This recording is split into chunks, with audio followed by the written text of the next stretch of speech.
지금부터 시작을 하겠습니다. 오늘 샌프란시스코 화랑관 윤리를 만드신 돌베 작가님의 웹툰 작가로서 살아가기라는 주제로 웹툰 프리토크를 진행하기 위해 이 자리를 마련했습니다. 강연을 위해 자리를 함께 해주신 여러분들 감사합니다. 본 행사는 코로나19 방역 지침을 엄중히 따라 진행하고 있습니다. 와. 행사 기획을 하신 소미미디어 김형국 팀장님 감사합니다. 감사합니다. 오늘 행사 촬영과 유튜브 라이브를 진행해 주시는 강동대학교 만화애니메이션 콘텐츠과 김종익 교수님께도 감사의 인사를 드립니다. SBA 애니메이션 센터 제서윤 책임님께서 오셔가지고 인사 말씀이 있으시겠습니다.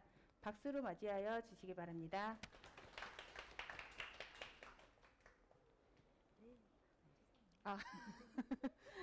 네, 반갑습니다. 저는 SBA 서울산업진흥원의 제서윤 책임이라고 하고요. 오늘 돌베 작가님 모시고 이곳 만화의 집에서 강연을 듣게 돼서 너무너무 기쁘게 생각하고 있습니다. 그리고 여러분들 만나서 너무너무 기쁘고요.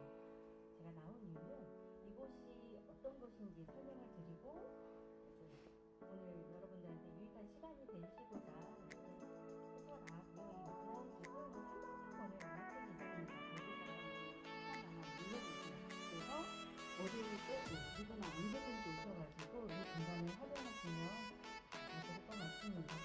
그러면 저는 간단하게 말씀 여기서 끝내고 바로 마이크 넘겨드릴까요? 감사합니다. 많이들 이용해 주시고요. 저 올 때마다 놀랐는데요. 여기는 정말 볼 곳이 너무 많아가지고 정말 나를 하나 해야지 될 것 같습니다. 정말 많이 이용을 해주시고요. 그럼 오늘 강연을 해주실 돌베 작가님을 모시겠습니다. 오셔서 정말 감사드리고요. 그리고 저희가 이제 질문지도 좀 받았고 여러분들이랑 강연이라기보다는 이야기하는 형식을 좀 많이 취하고 싶어서 강연은 제가 준비한 자료를 조금 보고 뭐 한 1시간 정도 되려나? 네, 그 정도 하고 이제 질문과 답변 위주로 하고 싶어요. 그래서 하다가 궁금한 게 생기신다면 그때 물어봐 주셔도 되고 그 질문해 주신 요 질문지를 바탕으로 그때는 얘기를 나눌 거예요.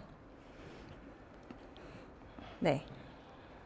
이거 그냥 어떻게 하면 이렇게 하면 되나요? 포인트. 된다. 네. 네, 감사합니다.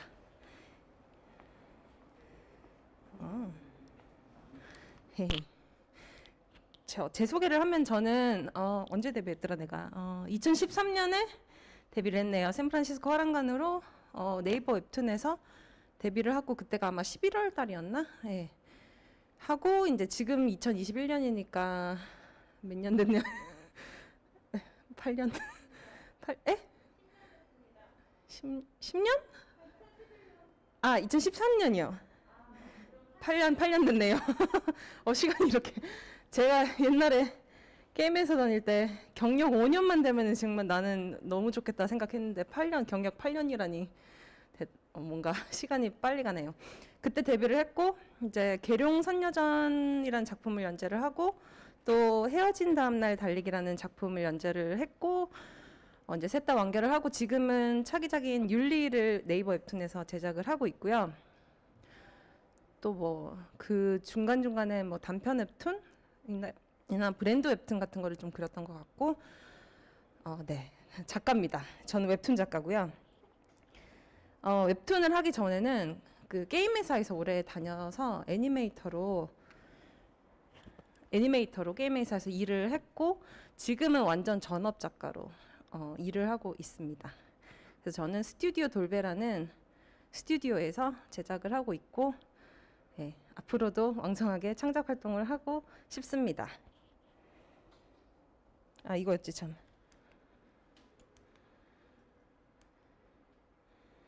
어떻게 만화를 시작했냐면 저는 사실 7살 때부터 그림을 되게 좋아해서 그림을 항상 그려왔고 스토리텔링에 관심이 많았어요. 그림책도 좋아하고 만화책도 물론 좋아했고 만화책은 정말 닥치는 대로 본 것 같고요. 그래서 중학교 때 처음으로 만화라는 형식의 그 연습장에 제가 생각한 스토리 그리고 제가 생각한 캐릭터로 만화를 그리기 시작한 게 처음이었고요. 그때 뭐 중학교 때 고등학교 때까지 쭉 아이고 마스크가 만화를 그려왔고 또 만화랑 굉장히 친숙했고 그 만화라는 매체가 저를 가장 잘 표현할 수 있는 그런 단 하나의 매체라는 생각은 항상 가져왔고 그렇게 하다 보니까 만화가가 되겠다라는 꿈은 있었지만 그때 사정으로는 뭐 만화가 하면 굶어 죽는다라는 얘기가 있어서 부모님도 반대하셨고 모두가 이제 만화가 하면 안 된다라는 분위기가 있어서 그냥 저는 다른 그냥 애니메이션과에 진학을 해서 그 게임 회사에서 일을 하고 있다가 2009년쯤에 처음으로 태권도를 시작을 하고 그 태권도에 푹 빠져서 그거를 많이 알리고 싶어서 샌프란시스코 어랑간이라는 만화를 처음 그렸던 것 같아요. 그래서 그때가 생각해 보면 그 태권도로 인해서 그거를 많이 알리고 싶어서 그저 저는 만화를 하게 된 거고 다시 시작하게 된 거죠. 만화라는 매체를. 마스크 때문에 진짜 숨이 너무 차네. 마스크 되게 힘드네요. 이거 이렇게 말을 마스크 하고 해본 적이 없어가지고.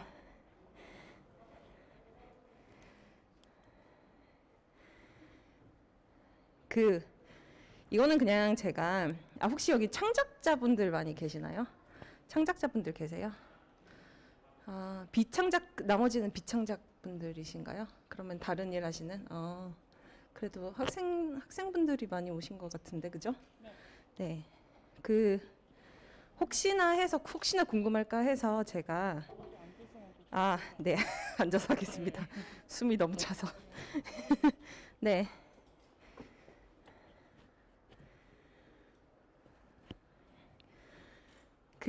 혹시 궁금할까 해서 제가 적어봤거든요. 이거 나중에 또 세분화할 텐데 제가 웹툰을 만드는 순서예요. 처음에는 아이디어부터 시작을 하고 이거 그냥 쭉 얘기해 볼게요. 나중에 또 나오니까 그 중에 정리된 것만 해서 추려서 선정을 하고 이런 스토리를 그려야겠다라는 갈피를 잡은 다음에 키워드 중심으로 텍스트 파일로 저장을 해서 저는 주로 에버노트 사용을 하는데 그 스토리에 대한 약간 막연한 이미지 같은 걸 떠올린 다음에 캐릭터를 직접 그려봅니다. 브레인스토밍이라고 하는데 캐릭터 브레인스토밍을 하고 시놉시스를 쓰고 그 간략한 줄거리 말하는 거예요. 그리고 이제 캐릭터 디자인을 하고 저는 디자인을 꽤 빨리 하는 편이에요. 저는 캐릭터가 굉장히 중요하다고 생각하는 사람이기 때문에 캐릭터 디자인하고 또 이제 뭐 스타일 정하고 뭐 펜선은 이렇게 하고 뭐 배경은 이렇게 하고 컨셉 아트도 그려보기도 하고 그리고 스토리를 이제 회차별로 한 줄 요약을 한 다음에 이제 플랫폼에 연재 제안 저는 기성 작가니까 플랫폼에 연재 제안서를 보내고 거기 플랫폼이랑 상의를 한 다음에 이 작품 괜찮을 것 같다 싶으면은 그 다음에 제작에 들어가요. 그리고 수정을 많이 거친 다음에 수정할 게 되게 많더라고요. 다시 제안서를 보내서 제안서가 통과되면 그때는 콘티 작업을 이제 진짜 원고 제작에 들어가는 거죠. 콘티 작업하고 스케치하고 밑색 작업, 스케치가 아니라 펜선 하고 밑색 작업을 하고 세부 묘사를 하고 또 배경 그리고 말풍선 놓고 이런 마지막 작업을 해서 또 완성해서 사이즈 조정해서 보내기까지. 요게 그냥 진짜 간략하게 제가 적어본 순서입니다. 요 순서대로 거의 하는 편이에요. 이거는 제가 한 3년 전에 계룡소녀전 연재했을 때 진짜 조그만한 오피스텔에 그냥 집에서 작업한 워크스테이션인데 별거 없어요. 그냥 노트북 하나, 신티크 하나 이렇게 2개인데 이렇게 작업을 했어요. 지금은 스튜디오가 있어서 좀 뭔가 더 커요. 근데 기본적으로는 이거예요. 웹툰이 만들어지게 되는 과정 제가 온라인 강의를 하게 되었는데 그때 제가 이 순서대로 커리큘럼을 짰어요. 구상 설계, 원고 제작 그리고 포스트 프로덕션이라고 그 제작하고 나서 이제 그 다음 단계 이렇게 세 가지 단계로 나눌 수가 있는데 그러니까 1번 구상 설계 프리 프로덕션이라고 하죠. 2번 제작 프로덕션 그리고 3번 포스트 프로덕션 이렇게 제가 한번 나눠봤는데 처음에는 아이디어를 브레인스토밍이라고 혹시 아시는지 모르겠는데 무작위로 떠오르는 대로 머릿속에 뭔가 막 폭풍같이 듯이 아이디어를 막 떠올려요. 이건 재밌게 해야 돼. 즐겁게. 어디 카페 같은 데 가서 기분을 환기시키고 브레인스토밍을 떠오르는 단어대로 쭉쭉 적어나간 다음에 제가 마음에 드는 키워드별로 이렇게 동그라미를 치고 그 키워드를 묶어서 하나의 아이디어를 만듭니다. 그래서 아이디어를 내고요. 그 다음에는 로그라인을 써요. 로그라인이 뭐냐면 내 작품은 이런 작품이다 라고 드러내는 한 줄 요약을 말하거든요. 예를 들어서 계룡선녀전이라고 하면 로그라인 뭐였더라? 699년산 뭐 할머니 선녀가 남편 찾는 이야기 뭐 이런 진짜 한 줄 요약 있잖아요. 그리고 샌프란시스코 화랑가는 뭐였더라? 있었는데 뭐 어떤 뭐 회사원 뭐 엔지니어 뭐 이가야 향수병에 지친 뭐 어떤 사람이 뭐 태권도장을 발견한다. 요런 내 작품을 한 줄로 소개시켜줄 그런 로그라인, 강력한 로그라인 하나를 작성을 하고요. 그 다음에 바로 캐릭터 설정으로 들어갑니다. 그 아이디어가 나왔고 이제 내 작품이 이런 작품이다라는 한 줄 요약이 나왔고 그 다음에는 캐릭터. 내 캐릭터는 어떤 캐릭터인가 그거를 설정을 하는데 스토리보다 저는 이게 더 앞서요. 스토리보다 캐릭터 설정을 먼저 하는 편이에요. 왜냐하면 캐릭터가 나와야지 저는 스토리가 나오거든요. 그 다음에 컨셉 아트 구상 설계 중에 하나인 컨셉 아트를 들어가는데 이게 스토리보다 앞설 수도 있고 아닐 수도 있어요. 컨셉 아트라고 하면은 이 작품이 시각적으로 어떻게 보일까를 보여주는 한 장의 하나의 이미지라고 할 수 있는데 컨셉 아트를 그리고 이거는 윤리에서 사용한 컨셉 아트인데 컨셉 아트는 작품별로 하나가 있는 게 아니라 여러 가지 있을 수가 있어요. 그리고 이제 스토리를 드디어 설계를 합니다. 오케이. 스토리 설계를 할 때는 어떻게 설명을 드려야 되나 모르겠는데 시놉시스라는 걸 쓰는데 그 전에 또 하는 게 있어요.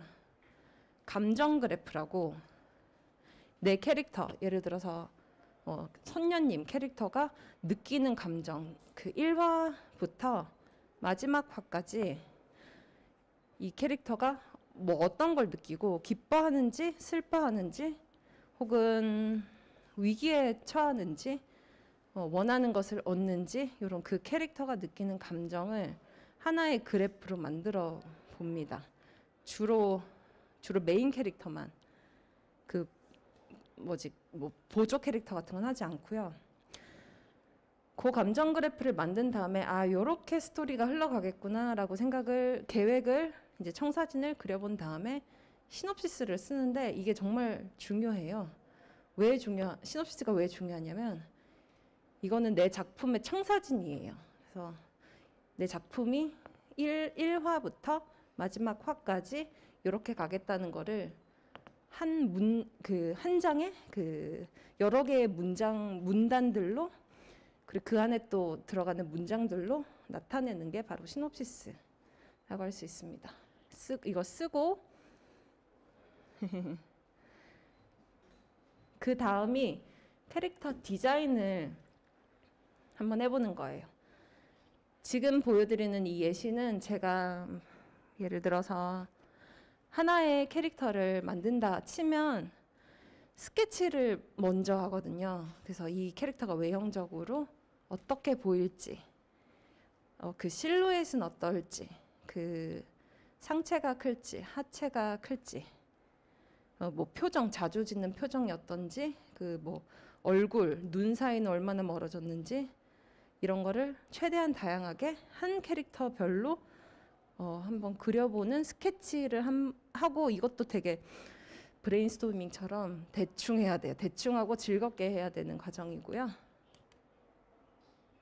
그리고 나서 시트라는 걸 그리는데, 이 스케치를 할 때 뭔가 되게 많이 그려봐야 돼요. 그 중에서 원하는 걸로 하나 그려. 지금 빨리 넘어가고 있긴 한데 이 과정만 저는 뭐 좀 오래 하긴 해요. 한 달 할 때도 있고. 그 다음이 스케치한 것 중에 내가 마음에 드는 디자인을 골라서 하나를 정하고 요거를 만드는데, 요게 뭐냐면 캐릭터 시트라고 하는데요. 가끔 뭐 매체나 뭐 공모전 같은데 시트 요구하는 데가 있나? 공모전을 안 해봐서. 예, 요구하는 곳이 있어요. 근데 그러면 뭐 우리는 이미 해놨으니까 주면 되는데, 하나의 캐릭터를 다양한 각도에서 그려보는 작업을 합니다. 이게 필수라고 할 수 있어요. 왜냐하면 이게 없으면 내가 이 원고를 그릴 때 이 작품에서 이 캐릭터가 이 각도인데 어떤 모양이지? 이것만 딱 보면 되는 거예요. 미리 이제 계획을 해놓으면. 이게 없으면 그림체가 들쭉날쭉하게 되고 뭐 시간도 많이 걸리고 하여간 어려워요. 그래서 요거를 꼭 그리는 걸 조언드리고, 또 보시면 이제 색감도 저렇게 뭐랄까 스와치 같은 걸 만들어서 해놨고, 요거를 그린 다음에 이거 많이 하겠죠. 그 캐릭터가 하나가 아니라 여러 명이니까 한 10명이다 싶으면 10명 다 하고요. 제가 지금 하는 작품 윤리에서도 캐릭터가 굉장히 많이 나와서 시트를 한 지금 20개? 20캐릭터 넘게 이제 다 만들었고, 그 만든 캐릭터 시트를 가지고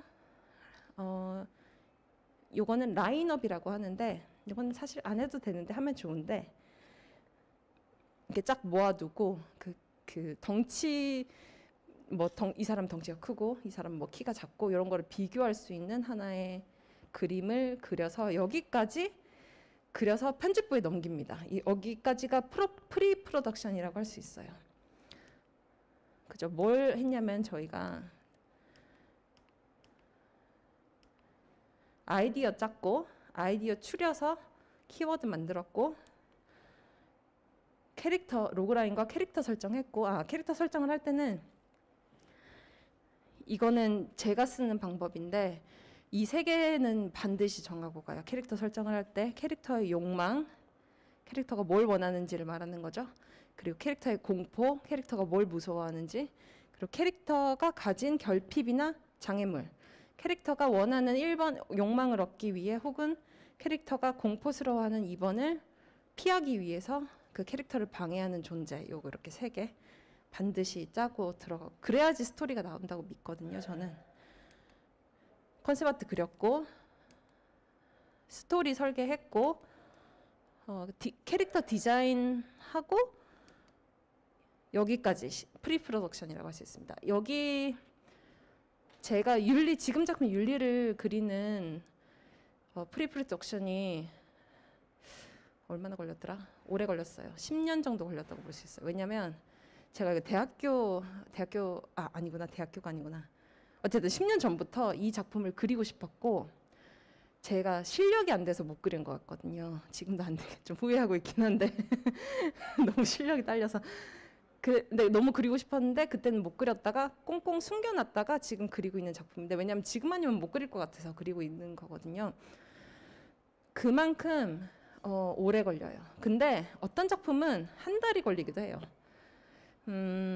이거 말고 이거 너무 나의 실력에는 너무 못 미치는 작품이 되겠다 싶어서 다른 걸 기획한 적이 있었는데, 그거는 조금 더 가볍고 제가 쉽게 할 수 있는 장르였거든요. 근데 그거는 진짜 한 달 걸렸어요. 요 프리프로덕션 전 과정이 한 달 걸렸고, 그것도 꽤 마음에 드는데 그건 나중에 하려고요. 이 과정은 숙성시켜야 될 때도 있고 저처럼 빨리 할 때도 있고, 이거 아무도 몰라요. 그래서 이런 과정이 있다라는 정도 생각해 주시면 될 것 같고, 그 다음이 이제 제작에 들어가는 거죠. 프리프로덕션까지 하면, 이거 발음 되게 어려운데, 하면 그 편집부나 뭐 공모전이라 하면 공모전에 내겠죠. 그래서 이 작품을 하게 된다 싶으면 그 다음에 넘어가는 것들이 여기서부터 할 거예요. 지금 저희가 이 동영상까지 볼 시간이 없을 것 같은데 이렇게 나눌 수가 있어요. 처음에는 글콘티 하고 용어 모르시는 분들 계시나요? 글콘티. 그 콘티라는 게 원래는 영어 콘티뉴티인가? 거기에서 온 건데 사실은 그 일본에서 온 단어라 사실은 스토리보드라는 단어가 더 적절하거든요. 제가 생각했을 때. 근데 뭐 우리나라에서는 콘티라고 하니까 예.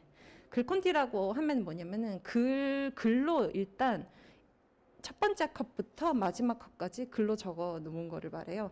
그래서 1번 컷에 뭐 일어나고 2번 컷에 뭐 일어나고 이런 거를 그러니까 글콘티 먼저 적고 그림 콘티 들어가고 그 대사 쓰기 그래 대사 쓰기는 글콘티에서 하고 또 그 펜선을 그리고 그 다음에 채색을 하게 되죠. 밑색을 칠하고 그 다음에 세부 묘사 그죠? 그리고 배경을 그려서 배경을 넣고 말풍선 뭐 효과음 효과선 그리기 하면 이제 완성. 그 사본 저장해서 JPEG으로 원하는 사이즈로 해서 메일 드리는 것까지 이렇게 제작이라고 할 수 있습니다. 바로 3번으로 넘어갔네. 그러니까 제작하는 거는 뭐랄까 뭔가 보여드리면 좋은데 제가 지금 컴퓨터가 없어서 그죠. 콘티 이렇게 그린다 이런 거를 이것도 한 학기 정도 분량되는 거거든요. 아쉽네요. 보여드릴 수가 없어서. 그 다음에 이제 제작을 하고 원고가 완성이 되고 이제 세상에 나가고 독자들이 생기고 뭔가 내 작품이 완성이 됐다 싶으면 3차 그 포스트 프로덕션이라고는 합니다. 어떤 거 이것도 굉장히 중요하다고 보거든요. 요새 작가님들한테는 요거는 좀 다른 거구나. 오케이.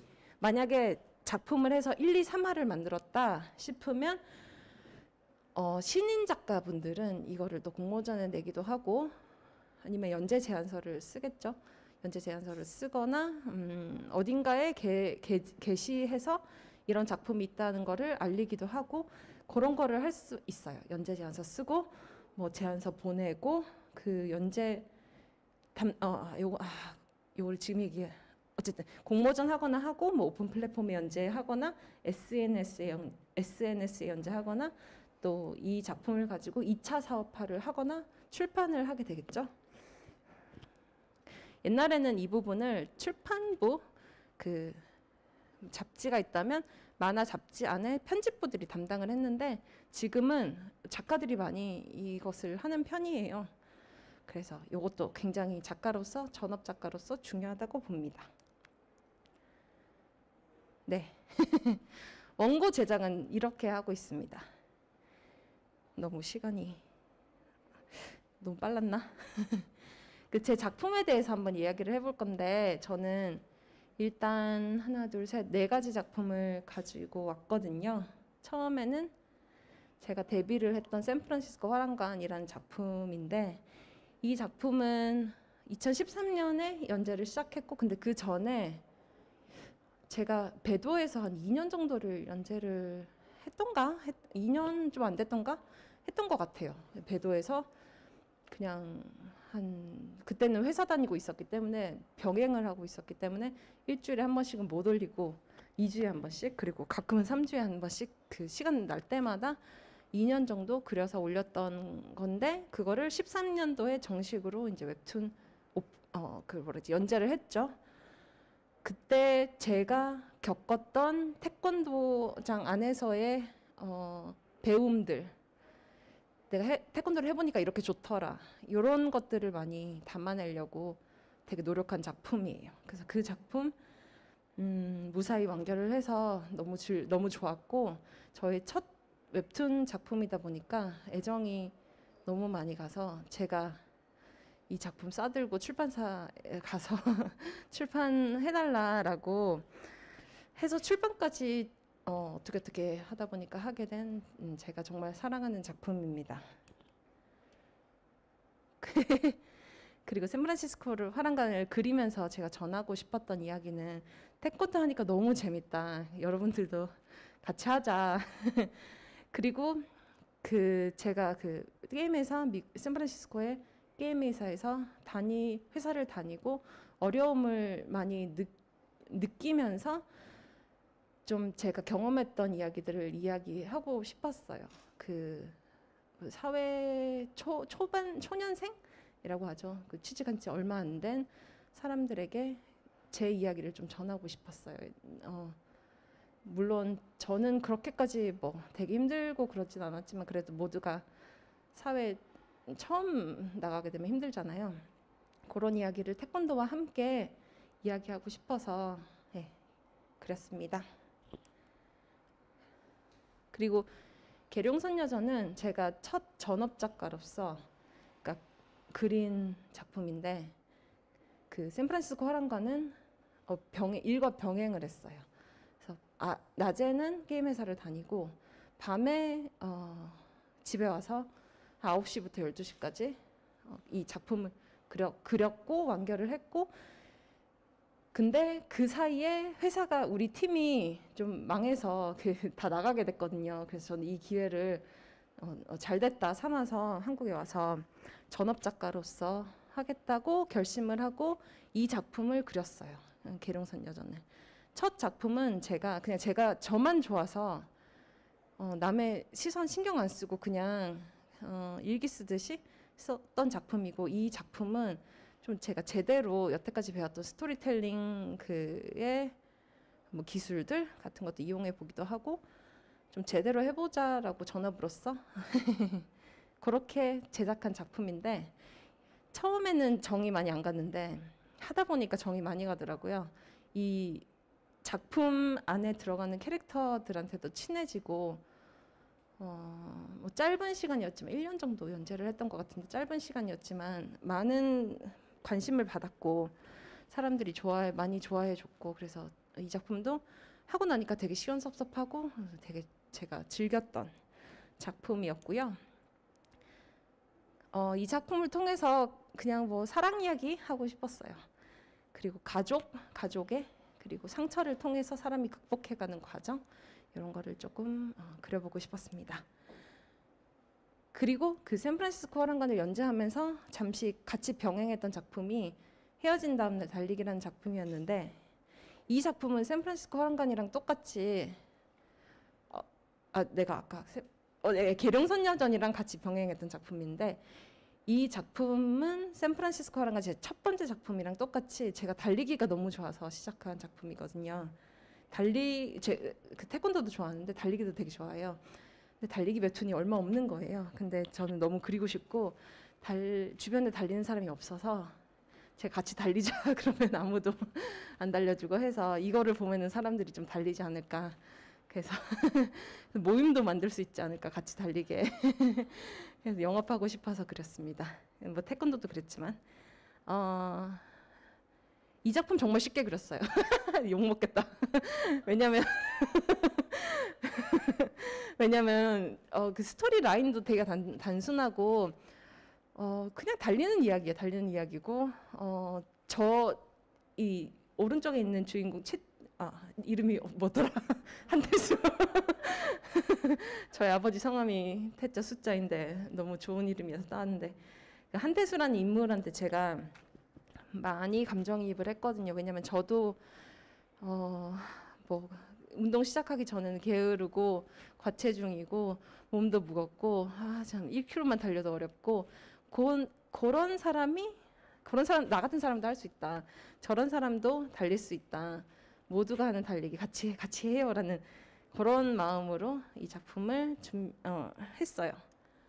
그래서 이 작품을 통해서 전하고 싶은 이야기는 이 한 사람이 1km 달리고 5km 달리고 10km 달리고 요 성장 과정. 근데 이게 정말 그렇거든요. 이게 저는 예술을 하는 사람이니까 예술을 하다 보면 내가 노력을 해도 반드시 결과가 좋으라는 법이 없어요. 왜냐면 이게 다른 사람이 평가를 해주는 것에 굉장히 민감한 영역이다 보니까 내 작품 예를 들어 윤리, 제가 10년 준비했다고 했잖아요. 10년 준비해도 이 작품이 망할 수 있어요. 망하기보다는 그렇게까지 막 칭찬을 못 들을 수 있어요. 근데 달리기만큼은 운동만큼은 오늘 1km 달리면 내일은 1.1km 달릴 수 있고 이게 너무 정직하고 이만큼 저를 보람차게 만들어주는 게 없는 거예요. 그래서 저는 정말로 운동을 하라고 조언을 많이 드리고 왜냐면 자존감이 엄청 올라가요. 그래서 이 한 사람을 통해서 이렇게 된다. 이게 막 꾸며진 이야기 아니라 제 이야기고 진짜로 할 수 있는 이야기고 누구나 할 수 있고 또 제가 동경하고 있는 울트라 마라톤 아직 한 번도 해보지 않았거든요. 울트라 마라톤이라는 거는 42.195km를 넘어가는 50km, 100km 이런 걸 달리는 마라톤인데 그거를 간접 경험해보고 싶어서 이 작품을 그리면서 너무 즐거웠습니다. 사막을 언제 한번 달려보고 싶은데 그 사막을 그리는 것도 너무 좋았고요. 너무 얼마나 좋을까 이런 생각하면서 그 자료 조사할 때도 너무 즐거웠습니다. 그리고 이 작품을 마무리하고 제가 좀 오래 쉬었는데 2, 3년 쉬었나? 좀 오래 쉬었어요. 그동안 다른 브랜드 웹툰 같은 거 하기도 하고 또 대학교에서 강연도 하고 네, 이것저것 하던 중에 저는 이 작품을 너무 하고 싶어서 근데 이게 진짜 10년간 준비한 거라서 선뜻 못 하겠는 거예요. 두려워서 너무 하고 싶고 너무 이런 거 그리고 싶고 한데 기대가 너무 큰 만큼 제 손도 아니고 스토리도 이상한 것 같고 되게 고민하다가 이제 해야겠다. 더 이상 백수로 살 수 없다 생각해서 이 작품을 시작을 하긴 했는데 모르겠어요. 하고 있습니다. 그러니까 이거는 그 여행하는 이야기, 로드 트립? 뭐라고 해야 되지? 그 영화. 예. 그러니까 여행물. 어디서부터 어디까지 가는 여행. 누군가와 함께. 두 사람이죠. 두 사람이 여행을 하는 이야기고 저 여행을 되게 좋아해서 요새 여행 못 가지만 거기서 얻어지는 새로운 세상. 새로운 사람들도 만나고 그런 되게 두근두근하는 감정들 있잖아요. 여행이라고 하면 그거를 좀 그리고 싶었고 그러니까 판타지라고 하면은 뭐 보통 서양 판타지, 동양 판타지 있는데 저는 중앙아시아를 되게 그리고 싶었거든요. 한 번도 가보지 못했어요. 근데 인도는 가봤는데 인도 뭐 북부는 히말라야 쪽 그쪽은 가봤는데 중앙아시아 쪽은 가본 적이 없어서 되게 동경하고 있었고 제가 사실은 준비할 때 코로나 전이었는데 그 몽골을 진짜 가려고 했어요. 티벳이랑 몽골을 자료조사하러. 그래서 한 달, 2달, 3달 정도 있으려고 했는데 그 해에 이제 코로나가 터져서 못 가게 됐어요. 근데 뭐 준비를 하고 있었으니까 어쩔 수 없이 해야 되긴 하는데 그건 되게 아쉬워요.